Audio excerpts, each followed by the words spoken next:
Okay guys, good afternoon. Good afternoon मेरी तरफ से भी। मैं सभी और क्वालिफाई को ये कहना चाहूँगी, ये संदेश देना चाहूँगी कि आप लोग जल्द से जल्द जुड़ने का प्रयास करें। और कोर्ट में मैटर चल रहा है तो उसमें सबकी ज़रूरत है।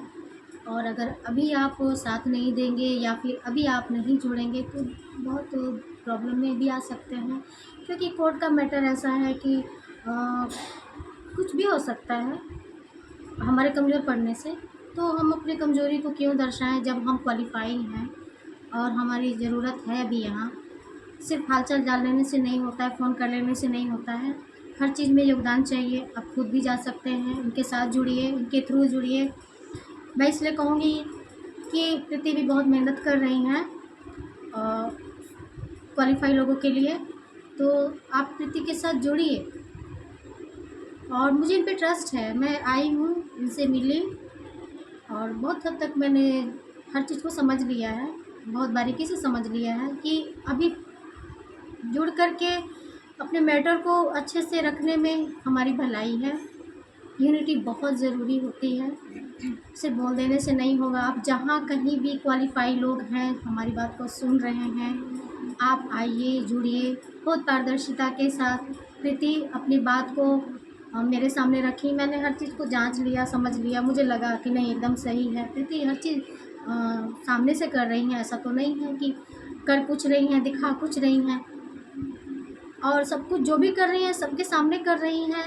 तो मुझे नहीं लगता है कि सब कुछ ओपन होके कर रही है, तो मुझे नहीं लगता है कि कहीं भी कोई डाउट के लिए जगह बची हुई है। अपने से आप लोग योगदान करिए। यहाँ पर सिर्फ बोलने से उत्साह नहीं, कोर्ट में लड़ना पड़ता है, वहाँ पे हर चीज़ की ज़रूरत होती है। आप समझ सकते हैं कि मैं क्या कहना चाह रही हूँ।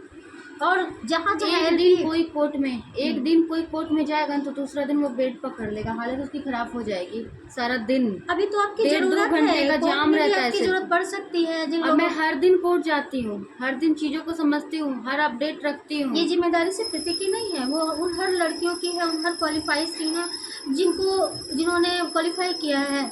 उनको भी तो ज़रूरत है ना। ये अकेले प्रीति की जिम्मेदारी नहीं है कि वो आपके लिए सिर्फ फाइट करे। तो फाइट तो आप सभी को करना होगा, मुझे भी करना होगा। तो आज जब हमें ज़रूरत है तो फिर आज हम सिर्फ सोचेंगे नहीं, सोचना नहीं है, उसको करना है। आप कहीं भी हैं, आइए, जुड़िए और इस काम को आगे बढ़ाइए। कोर्ट में भी जाइए, वकील से भी मिलिए, उनकी बात को भी सुनिए, वो क्या डिस्कस करते हैं, जब डेट पड़ती है वो क्या बोलते हैं, कहाँ तक उनका सही रोल रहता है, हर चीज़ को जज करिए। मेरा ये कहना है। अभी तो ज़रूरत है आप लोगों की। अब जहाँ कहीं से भी 8,000 कम नहीं होते हैं, क्वालिफाई लोगों की संख्या कम नहीं होती है। आप कहीं भी हैं, जुड़िए, मजबूत बनिए, मजबूत इनको भी बनाइए। और जो जहाँ जैसे जुड़े हुए हैं, मैं उनको भी एक सलाह देना चाहूँगी, ऑनेस्टली लड़िए, नहीं तो लाइन नहीं कि पैसा दे दिए हैं नहीं। और फिर मतलब मान लीजिए 27 लड़की का ग्रुप है हमारे साथ में, और 10 तारीख को 27 लड़की आके हमारे साथ खड़ी होती तो हमें कितना अच्छा लगता। लोग कमेंट कस रहे थे कि अकेले कोर्ट जाती है, फोटो खिंचवाती है, डाल लेती नहीं है। तो आप लोग, वो 27 ही लड़की हमारे साथ जुड़ी थी, वो 27 लड़की अगर खड़ी हो जाती है हमारे साथ तो हमें कितनी हिम्मत मिलती। सिर्फ पैसे दे देने से ही आपकी जिम्मेदारी ख़त्म नहीं हो जाती है। आप भी डेट पर आइए, डेट पर आइए, जाइए, न्यायालय में देखिए हमारे पक्ष को कैसे रखा जा रहा है, किस तरीके से रखा जा रहा है, उसमें कौन सी बातें बहुत अहम भूमिका निभा रही हैं, कौन सी बातें रखी जा रही है, कौन सी बातें नहीं रखी जा रही है। हर चीज़ों को बारीकी से जानने की कोशिश कीजिए। सिर्फ यहाँ आकर के बात बनाने से नहीं चलेगा, वहाँ जाना भी ज़रूरी है। ये सोच लेना है कि चलो जो डिसीजन आएगा हमारे हक में आएगा, कैसे आएगा, उसके लिए तो फाइट करना पड़ेगा ना आपको, उसके लिए लड़ना पड़ेगा। तो आप आइए, लड़िए। मुझे अपनी चिंता थी इसलिए मैं आई हूँ। अगर आपको अपनी चिंता है तो आप भी आइए जितना। और जो आप एक बात बता रहे थे कि वहाँ संविदा कर्मी दिल्ली में गई थी और कैसे कैसे। हाँ, मैं अपनी बात बता रही हूँ कि लोगों ने कहा कि बीटीएससी ने एग्ज़ाम लिया, बीटीएससी ने एग्ज़ाम लेकर बहुत अच्छा काम किया है। बीटीएससी ने दोनों पक्ष को बहुत अच्छा मौका दिया है नौकरी करने के लिए। नौकरी तो एक फ्रेशर्स को भी बहुत ज़रूरी है, क्योंकि उनकी भी उम्र निकली जा रही है। बहुत ऐसे फ्रेशर्स हैं सिर्फ ट्रेनिंग करके बैठ गई हैं, लेकिन उनको अभी तक कहीं कोई नौकरी नहीं मिली है, तो उन्होंने भी अप्लाई किया। और क्वालिफाई हुई हैं, उनकी भी तो उम्र निकली जा रही है। जब जब मेरी डीवी थी 22 तारीख को फर्स्ट शिफ्ट में मैं अपने डीवी में गई थी। मैंने उस दिन देखा, मैंने बहुत नोटिस किया, हमारा डीवी हो गया था बहुत अच्छे से। मैं बैठी हुई थी क्योंकि और रिसीविंग चाहिए होता था, उसके लिए वेट करना होता, तो मैं बैठी हुई थी। मैंने देखा 5 लेडीज़ थी जो भी संविदा पे थी, पोस्टेड थी, उनको फर्जरी में पकड़ा गया, डॉक्यूमेंट फॉर्जरी में उनको वहीं बैठाया गया कस्टडी में। लेडीज़ कांस्टेबल कस्टडी में बैठी हुई थी। बीटीसी के कुछ अधिकारियों ने उनसे पूछताछ शुरू की। ये सबसे मेरे सामने की बात है। मैं वहाँ बैठी हुई थी, टीवी चल रहा था, बहुत लोगों का, मैं भी बैठी हुई थी, और वो भी उसको कस्टडी में बैठाया गया, उससे पूछताछ की गई और वो चारों पांचों रो रही थी। उनके बारे में ये कहा जा रहा था कि उनका डॉक्यूमेंट फर्जी है, वो इतने दिन से काम किस तरीके से कर रही थी इस फर्जरी डॉक्यूमेंट से। एक बहुत बड़ा प्रश्नवाचक बातें हैं। तो डीवी के दौरान ही बहुत ऐसी कैंडिडेट पकड़ी गई जिनका डॉक्यूमेंट फर्जी था, जो कि नौकरी में कार्यरत थी। ये कैसे पॉसिबल हुआ?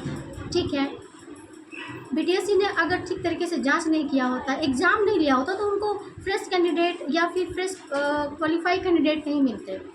बीटीएससी ने बहुत अच्छा डिसीजन लिया है हमारे बिहार सरकार के लिए, हमारे स्टेट के लिए, हमारे हेल्थ सेक्टर के लिए एक बहुत बेहतरीन डिसीजन लिया। नॉर्मलाइजेशन के स्कोर कार्ड जारी किया, डीवी कराया, काउंसलिंग कराया, हर प्रोसेस से गुजरते हुए क्वालिफाई करते हुए लोगों को सिलेक्शन किया। जस्ट लाइक हीरा, जिसको हीरा बोलते हैं, उनको हीरा ही चाहिए था अपने हेल्थ सेक्टर के लिए। उनको एक अच्छा चुनाव करना था अपने हेल्थ सेक्टर के लिए। उन्होंने अपना कार्य अच्छे से किया, तो उसमें ऑब्जेक्शन किसी को आना ही नहीं चाहिए था। ये बिहार सरकार भी नहीं चाहेगी, कानून भी नहीं चाहेगा, ये पूरा वर्ल्ड नहीं चाहेगा कि आप ऐसे प्रोसेस ना करें। अच्छे चुनाव करना या अच्छा सिलेक्शन करना ये बुरी बात नहीं है। अगर उन्होंने अपने तरीके को अपनाया है तो उसमें गलत क्या है? एग्ज़ाम लिया तो गलत क्या किया? हमें तो हर बार एग्ज़ाम देने के लिए तैयार रहना चाहिए। मेडिकल सेक्टर है, यहाँ अपडेट होने की ज़रूरत है। यहाँ पुराने नियमावली से चल करके और ज़्यादा उसको कमज़ोर करने की ज़रूरत नहीं है। ये आयोग जो है अपना डिसीजन बिल्कुल हर साल एग्जाम लेना चाहिए। आप सक्षम है कि नहीं, आप काम करने योग्य है कि नहीं, आप परीक्षा देने योग्य है कि नहीं, क्या आप इस जॉब में आने लायक है कि नहीं? क्यों नहीं लेगा? ये तो हम दिन रात हम ऐसा काम करते हैं जो दिन रात हम लोगों को ट्रीटमेंट दे रहे हैं, हम लोगों को सेवा दे रहे हैं। हमारे सेवा में कोई चूक हो जाएगा तो लोगों की जान जा सकती है। तो उसके लिए हमें मेंटली और फिजिकली हर तरह से प्रिपेयर होने की आवश्यकता होती है, चाहे वो एग्ज़ाम के थ्रू हो, चाहे हमारी सक्षमता के थ्रू हो। उसमें कोई ऑब्जेक्शन होना ही नहीं चाहिए था। और जो लोग ऑब्जेक्शन करते हैं, इट मीन्स कि वो बचना चाह रहे हैं, अपनी क्वालिटी मेंटेन नहीं करना चाहते हैं, वो सरकार को धोखा दे रहे हैं, वो कानून को धोखा दे रहे हैं, और खुद को भी धोखा दे रहे हैं। और खुद को धोखा ना दे, लेकिन उससे नुकसान जो हो रहा है, जो लोग भुक्तभोगी हैं, जो हमारे अयोग्य होने से वो भुक्तभोगी होंगे, उनकी जिम्मेदारी कौन लेगा? तो एक बहुत बड़ा प्रश्नवाचक है, बातें हैं। तो ये प्रश्न चिन्ह जो है हमारे ऊपर बनता है। तो फिर सरकार ने अगर बीटीएससी ने एग्ज़ाम लिया है तो उसको आप प्रोटेस्ट क्यों कर रहे हैं? उसको समर्थन दीजिए, उसका सम्मान करिए, आप मेहनत करिए, आप उस योग्य बनिए कि आप परीक्षा पास करें। 32 मार्क्स कोई ज़्यादा नहीं था।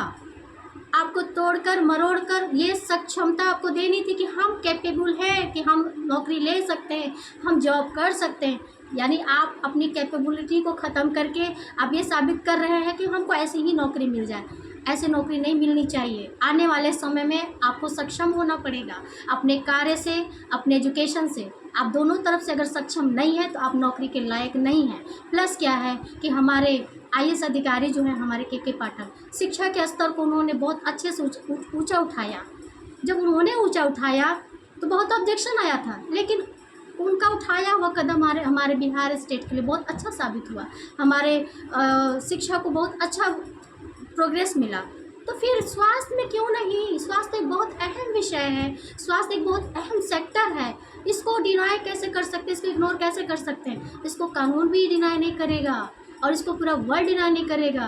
क्वालिफाई का मतलब होता है कि आप सक्षम हैं, आप नौकरी ले सकते हैं, आप सेवा दे सकते हैं। तो अयोग्य जो हो जाता है उसको कोई अधिकार नहीं होता है कि वो ब्लेम करे। वो खुद को ब्लेम करेगी, क्या मैं सक्षम नहीं था, क्या मुझ में ये कमी थी? अब अपनी कमी देखिए, आयोग को मत दोष दीजिए और किसी को दोषारोपण मत करिए कि वो फ्रेशर है, निकाल ली उसको, पहले हम इतने साल से नौकरी कर रहे हैं। आप जब इतने सालों से नौकरी कर रहे हैं तो आपको अनुभव बहुत ज़्यादा होना चाहिए था। आप जब मार्कशीट आपका 99% आ रहा है, 98% आ रहा है, 92% आ रहा है आपके मार्कशीट में, तो यहाँ 32 में क्यों नहीं आप निकाल पाए? रही बात नॉर्मलाइजेशन और कट ऑफ मार्क्स, ये तो आयोग का अपना एक तरीका है, तो उस तरीके को आप चैलेंज मत करिए, उस तरीके में भी खड़े उतरने की कोशिश करिए। जब जब अगर अब आप अगर कैपेबल है तो आपको कितना भी तोड़ा जाए मरोड़ा जाए, आप तो निखर के सामने आपको आना चाहिए, आपको तो भागना नहीं चाहिए। आपका कौन सा क्वेश्चन था जो आउट ऑफ सिलेबस था? कौन सा ऐसा क्वेश्चन था जो आपके वर्क से बाहर था? कौन सा ऐसा क्वेश्चन था जो आपके ट्रेनिंग से बाहर था या आपके पढ़ाई से, स्टडी से बाहर था? तो फिर आप क्यों रोए कि हमें एग्ज़ाम नहीं देना है? हमें 18 की नियमावली से हमें ले लीजिए, उन्होंने तो ले लिया, आपको एक्सपीरियंस का मार्क्स जोड़ा, आपको बहुत ज़्यादा छूट दी, लेकिन आपको छूट देते हुए भी आप रो रहे हैं। और जिनको थोड़ा मौका मिला फ्रेशर्स को, उनके लिए तो कोई चैलेंज के बराबर था कि उनको इतना मार्क्स लाना था।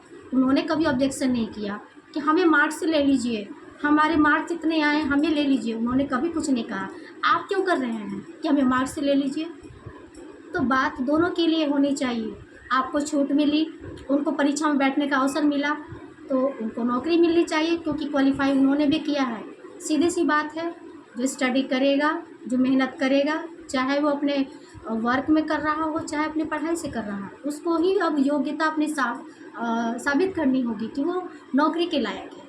मेरा बस अब यही कहना है, जो जहाँ लोग मुझे सुन रहे हैं, जितने भी क्वालिफाइड स्टूडेंट सुन रहे हैं, आप लोग जुड़िए, जल्द से जल्द जुड़िए और जुड़ करके प्रीति का साथ दीजिए और इस काम को आगे बढ़ाइए।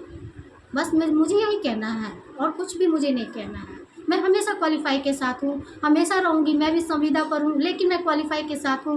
मैं स्टडी को प्रेफरेंस देती हूँ, मैं एजुकेशन को प्रेफरेंस देती हूँ और सरकार के उस अच्छे नियम को प्रेफरेंस देती हूँ जिसके जो जनहित में बनाया गया हो, मैं उसको प्रायोरिटी देती हूँ, मैं उसको प्रेफरेंस देती हूँ, मैं उसका सम्मान करती हूँ। बस। तो आप लोग आइए, जुड़िए हमारे साथ और आप लोग खुद आइए, खुद देखिए क्या हो रहा है नहीं हो रहा है। किसी दिन हो सकता है प्रीति बीमार रहे तो आप लोग जाके उस चीज़ को हैंडल कीजिए। जरूरी नहीं कि हर चीज़ प्रीति ही हैंडल करेगी। बिल्कुल ऐसा नहीं है कि एक इंसान पे थोप करके आप फ्री हो जाइए, आपकी भी उतनी ही जिम्मेदारी है। आप आइए, मेरी भी उतनी ही जिम्मेदारी कि मैं आऊँ। एक इंसान को थोप करके कि हाँ आप हो वहाँ पर तो आप जाओगे, ये बहुत गलत बात है। जिम्मेदारी सबकी है, सबको ज़रूरत है, सिर्फ एक इंसान नहीं दौड़ेगा।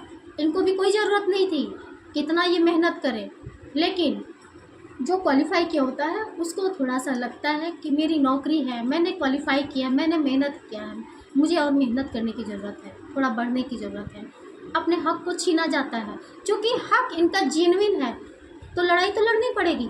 अगर आप समझ रहे कि आपका हक़ जेन्युइन है तो आप भी लड़िए, आप भी आइए। जो जहाँ से सुन रहा है वो आइए और इनके लड़ाई में साथ दीजिए। मैं तो आई हूँ, मैं इनकी लड़ाई में साथ हूँ, मैं इनकी लड़ाई में साथ रहूँगी। जहाँ मेरी ज़रूरत होगी मैं वहाँ जाऊँगी, इसलिए आप भी आइए।